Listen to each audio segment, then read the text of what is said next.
This is the Entebbe airport. This is the biggest campaign poster I've ever seen inside an airport. President Museveni has campaign posters at the Entebbe airport arrival hall, and it's not just one. There is probably 12. There is one on each one of these pillars. They're like everywhere you look. There is one in each one of the pillars. This is the departure hall at Entebbe airport. And you still have your Museveni campaign posters. I spend a lot of time in Africa covering elections. I have never seen anything like this.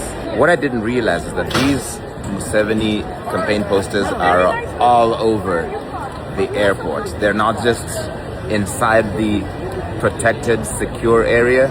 They're everywhere. Museveni poster, protection of gains. Yes, this is literally the arrival area.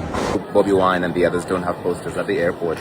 It's all President Museveni protecting the gains. Inaonekana wazi kwamba uchaguzi wa Afrika unahitaji ubabe bana, inahitaji ubavu fulani hivi ili kuweza kupenya katikati ya upinzani na katikati ya mashindano. Sasa hii imedhihirika na huyu ni reporter wa CNN ambaye yulikata kama Larry Madowo, ambaye alikuwa katika uwanja wa ndege wa Entebbe kule Uganda, na kilichomshangaza na kumstaajabisha ni baada ya kuona moja kati ya bango kubwa sana ambalo lilikuwa ni bango la kampeni la Yoweri Kaguta Museveni ambaye ndio rais wa Uganda sasa hivi, ambaye pia anagombea kwa muhula wake wa mwisho katika uchaguzi ambao unakwenda kufanyika mwaka 2026 Januari. Sasa hapa anasema kwamba amekutana na mabango ya kutosha sana ndani ya airport ama ndani ya uwanja wa ndege, kitu ambacho sio kawaida.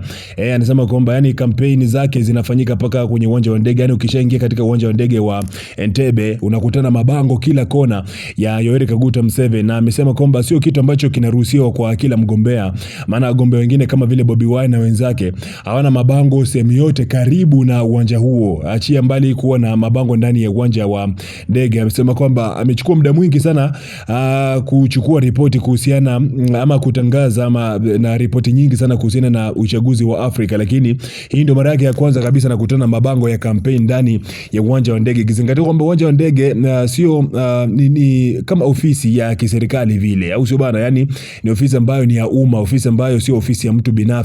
Kwa hiyo kama ni masuala ya kampeni bana, yanafaa kufanyika nje kabisa ya ofisi. Lakini hapa anashangaa kuona kwamba kama ni mgeni, kila ukiingia sasa hivi katika uwanja wa ndege wa Entebbe unajua kabisa kwamba kuna uchaguzi, na mtu ambaye mmoja kati ya watu ambao wanawania uchaguzi huu ama wanawania urais ni Yoweri Kaguta Museveni, lakini hamna bango la mtu yote yule.